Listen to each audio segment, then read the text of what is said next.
It's no secret that Shedeur Sanders struggled in his preseason Week 3 matchup versus the Rams, but was it his fault, or did the coaches put him in an awful position? Or maybe was it even his teammates? Let's check out the film to find out. First up, we see here that the Rams are in cover 3, and Shedeur Sanders is going to be working what's called a levels concept on both sides of the field, but particularly he's going to go through his progressions with here 1 and here 2 because it makes it easier because you don't have to deal with these hook defenders, right? So you isolate the corner on this side of the field right here, and it gives you this opportunity to make him choose a route, and you're ultimately going to make the throw the other one unless this corner at the top comes down to help as well. Okay, and what we see here is that corner comes down to help, takes away his throw, and Shedeur does a great job of escaping the pocket when the DN doesn't hold his contain, and ultimately give Shedeur an opportunity here to just make the most out of a bad situation. Great start here by Shedeur. Now what we're going to see here is what's called cover 1 robber. And what the robber is this hook curl down here. And he's allowed to pretty much play the quarterback, play any routes coming over the middle of the field, and pretty much rob them. That's why it's called a robber. And you have a deep blue up here who's responsible for just stopping anything deep, right? And what we see here is we're once again running another levels concept. Levels concepts aren't the greatest against man coverage, but usually they consist of outs and things of that nature, which are good routes against man coverage typically. But one of the problems with this is Shedeur Sanders isn't necessarily playing with starters. He's playing with very, very bad players who are probably all going to get cut after this game. So you're going to see here that they don't actually get much separation for him, ultimately ruining this play a little bit. But against man coverage, this zig route right here will work really, really good. Okay, you see here, no separation by anyone on the board. Shedeur escapes the pocket and does his best to just pick up about 1 yard there. And that's what I really want to just focus on here, is Shedeur's ability here to just make the most out of an awful situation. Now, I believe that was 3rd and 5, so you would have liked to try to push the ball down the field at all, but if it's not there, don't force an interception or something of that nature. I don't mind that by Shedeur. Okay, here we see they're once again running cover 3, except we're going to have this safety right here actually man marking this tight end. And the reason for that is because it allows him to kind of be free if this tight end stays in and blocks, but it guarantees that if the tight end comes out, there's still going to be a man on him while everyone else covers up their zone assignment. It does a pretty good job of ensuring that this is going to be covered, but it can leave holes in the defense. So it's just a schematic thing where the defensive coordinator is trying to confuse the quarterback. And here we see we're going to have once again another levels concept where we're ultimately trying to get this player out in the flat, get this player to roll over him, and to get this player on the backside post. You're going to see a lot of levels concepts. This is also can be called a mesh concept because you're having the running back come out of the backfield and run kind of a mesh with this right here, but it doesn't do a great job of getting players caught up. I instead want you to notice is how Shedeur kind of misses his open read to start the play here. Okay, here you see they put him into motion and it helps them understand, hey, we're probably in zone coverage. We see that zone, and I want you to just look at this. This player is too open, and I know there's a guy in Shedeur Sanders' face right here, but if we even look back, I know his read progression is to the left side of the field, but what I would like Shedeur to ultimately do here is realize, hey, we've got a lot of guys on this front right here. If every guy goes, then we're going to have someone open on this check and release right here with our tight end. I would like him to do that. I know he's not an NFL veteran, and he's maybe not up to snuff on that yet, but that's something that would have stopped him from getting hit hard right here, and he would have been able to get the ball out of his hands quick and pick up about a 10 to 15 yard gain, but instead doesn't do it. Still throws a great ball despite getting hit, but like I said, he's playing with the C team, so that's kind of what happens in those situations. But once again, just watch. I want you to once again watch this tight end right here. Gets wide open, and Shedeur just looks to the other side of the field and never realizes it. Once again, not a bad ball by him there. That running back has to catch it. He played a really bad game. I don't expect him to still be on this roster long term, but players like that can really ruin the stat line for someone like Shedeur and make it seem like he played worse than he did. Now, did Shedeur Sanders play a bad football game? Yes, this might be the worst I've ever seen him play in a game outside of maybe that final Colorado game, but ultimately his teammates weren't doing him any solids, right? Next up on this play, once again, we have cover 1 robber. Nothing crazy this look. You can kind of tell it's man coverage because of the way this corner's eyeing down the receiver, the way this corner's eyeing down the receiver, and how everyone is man marking somebody. And You may think it's cover 2, right? I wouldn't be surprised if some quarterbacks thought this was cover 2. Obviously, wouldn't be surprised if it was. But since this safety right here is playing a little bit shallower, it tells us he's probably going to run up the field. Now, what I want you to notice on this play is why some people are saying that Shedeur Sanders got done dirty by the coaching staff. It's not necessarily the bad play calling, but it's more so nobody is open, right? Shedeur Sanders definitely had an opportunity to throw it to somebody and gain a few yards. Don't get me wrong at all. Like I said, I would have loved for Shedeur to hit one of these check and releases, either 36 or 87, the tight end here. But instead, once again, this defender was over pursuing so much in this game, and it allows him to open up the pocket, and he delivers what I deem a good ball to the running back there. The reason I don't mind this ball is because it allows your guy to make a play on the ball, right? Obviously a little bit overthrown so he couldn't make a play, but it's not in harm's way at all. There's 0% chance that ball is getting picked. I always say, as a quarterback, I would rather you overthrow somebody trying to help them make a play than underthrow them and throw an interception, right? So continue to live another day. Don't mind that play there by Shedeur at all. There wasn't much to work with. Now we're going to have kind of a confusing concept where we run something different on both sides of the field. The reason I say that's confusing is because this is the preseason, and you usually don't expect this type of stuff in the preseason, but hey, it is what it is. We can call this cover 4 to this side of the field because this safety is going to kind of run over here. Even cover 3 to this side of the field, it's just weird to call cover 3 to a side of the field because it's an odd coverage like I mentioned. So we'll call it cover 4 to this side of the field, and then we've got man coverage to the weak side over here. Right? The reason this is called the weak side is because we have 3 eligible receivers on this side of the field and we have 2 on this side, right? And what you want to do here, this is called a spacing concept, because what you're trying to do against zone coverage is make one of these defenders, whoever's playing this flat down here, choose either your hook or your flat, and the other one you're going to hit. I believe Shedeur makes the wrong read here, but it's not a read that I'm going to get upset at him for, right?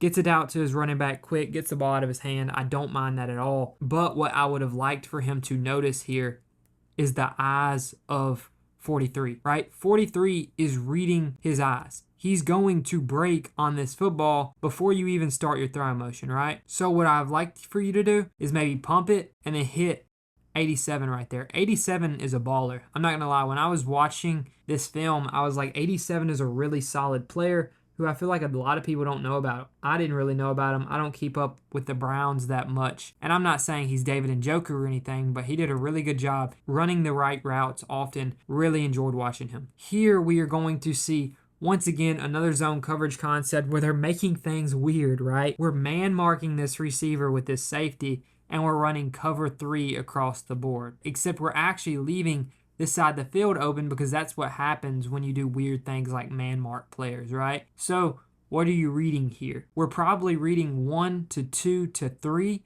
and just the reason I say that is because we're really playing off this linebacker here, right? And depending on what this linebacker does, we're going to try to fit a ball over the top of him. We're going to try to fit a ball underneath him, or if he bites down and then the safety bites down because of that, we're going to have this deep post right here, right? I just don't think he had enough time in the pocket, right? Because we see he's screaming open right here, and that's what Shedeur was going to throw to, right? But I think this is where Shedeur gets a lot of criticism, and all these people who hate when people pat the ball are going to love this play because you see what happens here. Shedeur probably could have gotten this ball out. It definitely wouldn't have been a great play or anything. I think it would have still been an incompletion, but he goes to pat the ball, and because he went to pat the ball, that extra second cost him what was a fumble in the moment. I believe when they looked at it once again, they determined it wasn't a fumble, it was an incompletion. But that's just one of those situations where the people who hate when quarterbacks pat the ball might be right in that one situation right there. We've put ourselves in a second down situation here, and the reason I'm not going to break down this play is because it's pretty much a conventional boot where the defender just doesn't really fall for it. And I really like this play by Shedeur Sanders. That escapability is good. Obviously, these aren't tier 1 defensive ends in the National Football League, as you can tell, because instead of keeping on that outside shoulder, he went for the inside to try to kill him. But I like the escapability. But you know what I want you to do after you escape? Just throw the ball away. Like you're running a cross-country mile to lose us 2 yards. Just throw the ball away. I don't mind it, though, once again, because you're not putting the ball in harm's way. You're not taking a major sack, but you did lose your team 2 yards, and we know football is a game of inches, and you're making it harder on yourself right there. We're going to see once again a weird cover 3 look from this Rams team, right? A lot of man marking on the slot guy on the weak side of the field, and then running cover 3 on the rest of the field. There's definitely a guy open on this play, I will admit that, but when I see this play, I'm just like, what the heck are we doing, man? We're just flowing everybody to one side of the field, nothing short, nothing leveled off. This is a play where I would just say, hey, you're setting them up for failure, but then again, someone got open, so this play was clearly on Shedeur Sanders because, like I said, there was a guy open. Right here. Shedeur, what are you reading? Are you reading this backside dig right here? Okay, then pull the trigger. Right? That's how I'm kind of feeling about Shedeur right here. This is clearly the strong side of the formation. Everyone is over here. So you've got this guy isolated on the backside dig, and you're staring him down. You're looking right at him. But you're not pulling the trigger. For what? Okay, so then we're going to get over here late when everything is covered up, and then we're going to try to make a play. Apparently on this drive, Shedeur thought that he was prime Russell Wilson and decided to take a major sack. Now, why does this get on my nerves a little bit? Because you're killing this guy with your pirouettes. Great. But you know what I want you to do? I want you to keep running to this side of the field. Why? So that you can once again run out of bounds like you did on the last play, or you can throw it away. Or you can even throw it away right here. But what you're going to do is you're going to step up into the like, what are we doing, Shedeur? Genuinely, this is the play that was probably his worst of the entire game. Because what you ultimately did is you took what was going to be a 7-yard sack, and you said, nah, that's not good enough for me. I want to take a 20-yard sack. And I'm going to put my team on 3rd and 30, and you're just going to run the ball, give up the drive. I don't understand what he was doing there. That was one of the criticisms that I had for him coming out of Colorado, is just those 20-yard sacks that he'd take for no reason at all. Here what we're going to have is man coverage across the board. This guy is going to be in what we would call a deep zone, right? Patrol in the middle of the field. This corner right here is going to be blitzing. Now, how do we read this play call out when we see it's man coverage? We're just going 1 to 2. We're just seeing which part of this mesh type concept wins. And I really want you to pay attention to this route right here. It's called a jerk route. And what I love about a jerk route is it torches man coverage because you're in the open field with a linebacker as a tight end, and you're going to run like you're cutting across the field, then you're going to fake to cut the zig and then go back. And watch how open he gets, and watch Shedeur Sanders stare him down and not pull the trigger. What really I saw from this game with Shedeur is that he was playing okay early. Nothing was open early on. He kept taking sacks because the O-line wasn't blocking the way they should, and he got into his own head, so he was so scared to pull the trigger on wide open passes, right? That's what I saw from Shedeur, and I hate that for him because confidence is so important. I want you to just look at this. There's a clear passing lane right here, and he's wide open. Shedeur, what are we doing? What are we doing? He clearly gets the first down right here. And Shedeur's just going to back up, and take a sack, right? Like, it sucks because I'm rooting for Shedeur. I think he's really humbled himself and worked hard this offseason. But, like, what are we doing? You can't be an NFL starting quarterback if you can't make this play. I mean, you can't even call yourself short. You're not even that short of a quarterback. And even if you were, the passing lane is wide open. You can throw it right down the hash, and it's the freest first down of your life. But you hold on to it, get happy feet, just take a sack, almost fumble the ball because you're holding it with one hand. This one, we're going to have him doing a great job of playing on time and in rhythm. Once again, 87, just torching this Rams defense, getting open on almost every play. Next play that I want to look over really here, we're getting another cover one robber look. Here you're going to have a slot fade and an out route on this side of the field. And then you're going to have mesh right here. Mesh beats man coverage. So that's ultimately what we're reading out here, is which one of these guys gets open. We can probably read quickly this out, see if the out's open. If the out's not open, we go to this quick. But I would rather you go 1 to 2 right here and just see which one of them gets open. And let's see what Shedeur does here. So we're going to motion this guy in, make sure we know it's man coverage. Shedeur, step up in this pocket to about right here and fire it there or there. Once again, 87 is wide open. You are selling his bag. He is trying to earn a roster spot, and every single play he's wide open, you are not hitting him. So what are you going to do here? Instead of stepping up in the pocket, you're going to just take off running. For what? And then we somehow get out of it. And then we get out of another one. And we make an incredible play. And we throw it behind our receiver and he drops it. Now, this is an NFL running back. I mean, you're trying to make a roster. You have to catch these type of footballs. But Shedeur, we have so much open field right here. Just lob it in there.